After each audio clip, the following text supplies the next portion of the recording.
Недавно разразился дипломатический скандал между Россией и Узбекистаном после того, как в интернете появилось видео с избиением школьника в одной из школ Ташкента. Сообщается, что ученик 6 класса попросил завуча Азаду Равшанову, заменявшую учительницу, объяснить материал на русском языке. Однако после короткого спора с мальчиком женщина применила по отношению к нему силу. В связи с инцидентом Россия запросила у Узбекистана разъяснение. Об этом сообщила официальный представитель МИД России Мария Захарова. Содержание ролика не может не вызывать крайней обеспокоенности и сочувствия к ребенку.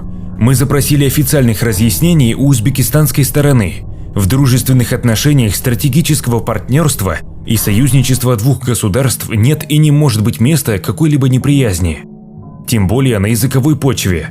Недовольной реакцией России Узбекистан достаточно жестко отреагировал на запрос России. В Ташкенте потребовали от России не вмешиваться в дела Узбекистана.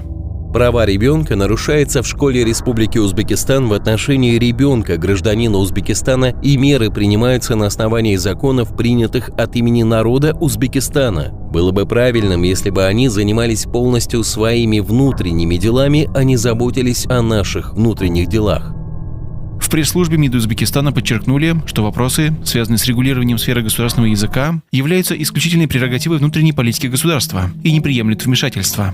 Позже узбекский министр иностранных дел Бахтиер Саидов сообщил на своем телеграм-канале, что Узбекистан и Россия обсудили важность невмешательства стран во внутренние дела друг друга. Он встретился со своим российским коллегой Сергеем Лавровым на полях Генассамблеи ООН в Нью-Йорке. А в отношении ударившей ребенка в школе Азади Равшановой Чиланзарский районный суд по уголовным делам назначил штраф в размере 6,8 миллиона сумов, около 50 417 рублей. Газета.uz пишет, что на суде Равшанова частично признала вину.